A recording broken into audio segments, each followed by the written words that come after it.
Hamas اور اسرائیل دونوں نے اس تقریب میں شرکت سے انکار کیا ہے۔ امن معاہدے میں ابتدائی طور پر قیدیوں کا تبادلہ، انسانی امداد کی رسائی، مرحلہ وار جنگ بندی شامل ہے۔ بین الاقوامی برادری اس پر عمل درآمد کی نگرانی کرے گی۔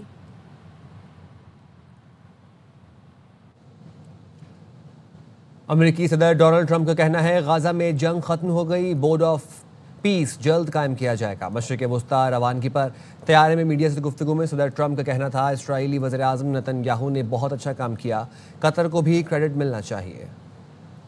War is over. The war is over. This is the first time they've ever seen where everybody is unified. All of the leaders of the very powerful and big countries and very rich countries and others, and they're all into this deal. It's never happened before. It's been centuries. I think people are tired of it. The ceasefire is going to hold. جنگی جنون میں مبتلا اسرائیلی وزیر اعظم کی ڈھٹائی برقرار۔ جنگ بندی کے باوجود نتن یاہو کا کہنا ہے غزہ میں فوجی کارروائی ابھی ختم نہیں ہوئی۔ اسرائیل کو اب بھی بڑے سیکیورٹی چیلنجز کا سامنا ہے۔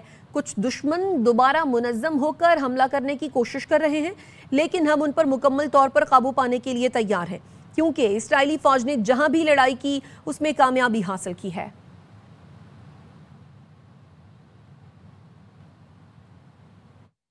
اسرائیل نے غزہ میں فلسطینی صحافی صالح کو شہید کر دیا۔ صحافی کو کئی گھنٹے قید رکھنے کے بعد شہید کیا گیا۔ قابض اسرائیلی فوجیوں نے صحافی صالح الجعفری کو 7 گولیاں ماریں۔ صالح الجعفری نے جنگ بندی پر جشن کی ویڈیو بھی پوسٹ کی تھی۔ مقامی میڈیا کا کہنا ہے گزشتہ 2 سال کے دوران اسرائیلی فوجی ترجمان اور اسرائیلی سوشل میڈیا انفلوئنسرز کی جانب سے صالح الجعفری کو بارہا دھمکیاں دی گئی تھیں۔ فلسطینی میڈیا کا کہنا ہے حماس کی جانب سے غزہ میں جنگ بندی کے بعد اسرائیل نواز گروہوں کے خلاف سخت کارروائی کی جا رہی ہے۔ ان گینگز پر الزام ہے کہ انہوں نے دوران جنگ اسرائیلی فوج کے ساتھ ساز باز کی، غزہ میں داخل ہونے والی امداد پر قبضہ کیا اور اسے مہنگی قیمت پر فروخت کیا۔ وزیر اعظم کی ہدایت پر این ڈی ایم اے نے فلسطین کے لیے مزید امدادی سامان روانہ کر دیا ہے۔ تفصیلات کیا ہیں؟ فرا ربانی سے جانتے ہیں۔ اپڈیٹ کیجئے فرا۔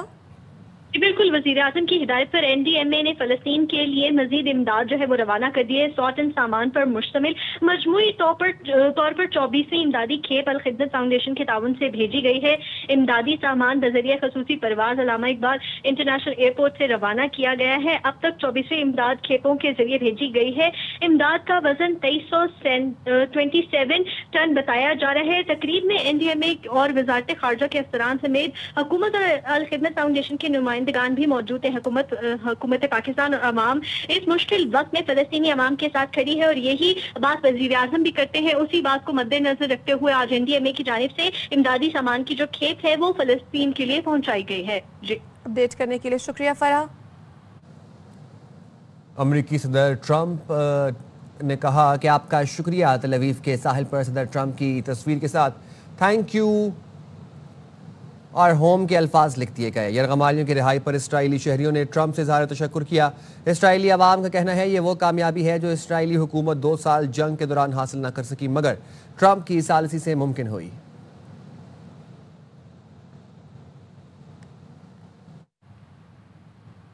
سہیل آفریدی خیبر پختونخوا کے نئے وزیر اعلیٰ بن گئے۔ اسپیکر بابر سلیم نے اسمبلی میں اعلان کیا کہ سہیل آفریدی نے 90 ووٹ حاصل کیے۔ اسپیکر بابر سلیم کا کہنا تھا چند لوگوں کی خواہش تھی سہیل آفریدی وزیر اعلیٰ نہ بنے، مگر آئین خواہش پر نہیں چلتے بلکہ آئین اور قانون کے مطابق سب چلتا ہے۔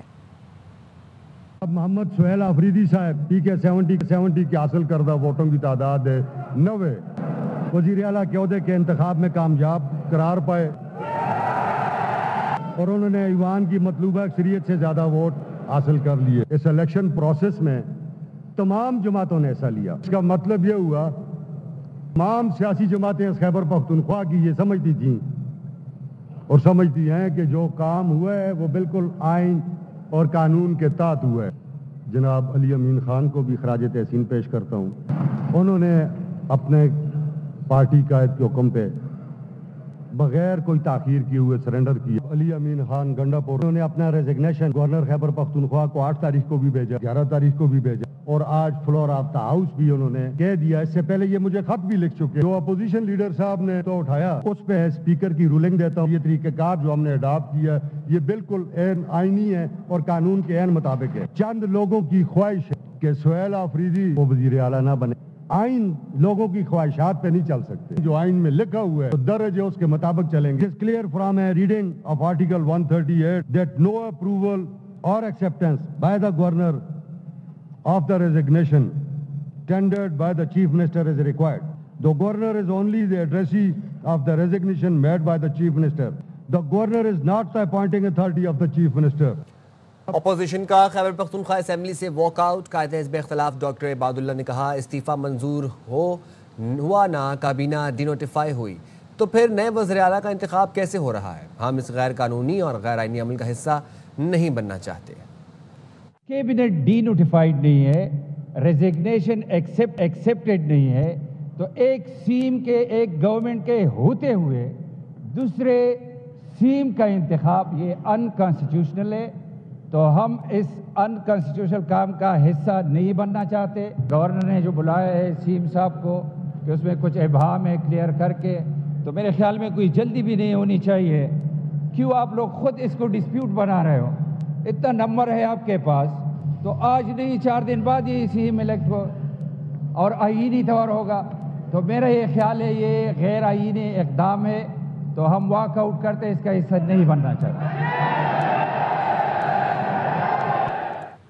علی امین گنڈا پور نے کے پی اسمبلی میں کھڑے ہو کر اپنے استعفے کی تصدیق کر دی. کہا جس دن بانی کا حکم ملا اسی دن کرسی چھوڑ دی. جمہوری عمل کو مذاق نہ بنایا جائے. ہماری پارٹی, ہماری اکثریت, ہماری مرضی, سب سے بڑھ کر ہمارا لیڈر, اس کی مرضی. میں نے عمران خان کے حکم پر اپنی وزارت اعلیٰ سے استعفیٰ 8 تاریخ کو اسی دن جس دن عمران خان نے حکم دیا میں نے دے دیا تھا. میں اسی تصدیق کرنے کے ساتھ ساتھ یہ بھی کہتا ہوں کہ ایک جمہوری عمل کے اندر مہربانی کر کے جس طریقے سے جمہوریت اس ملک میں پہلے بار بار اس کے ساتھ ایک مذاق ہو رہا ہے, تو اس عمل کو مذاق نہ بنایا جائے, اس میں تاخیری حربے استعمال نہ کیے جائیں, اور ہماری پارٹی, ہماری مرضی, ہمارا فیصلہ, ہماری مرضی, ہماری اکثریت, ہماری مرضی, سب سے بڑھ کر ہمارا لیڈر اور اس کی مرضی. میری یہ گزارش ہے کہ اب تک جو ہو رہا ہے اور جو باتیں ہو رہی ہیں اور جس طریقے سے جو معاملات ہو رہے ہیں اس کے اندر مزید ایسی کوئی چیز برداشت نہیں کی جائے.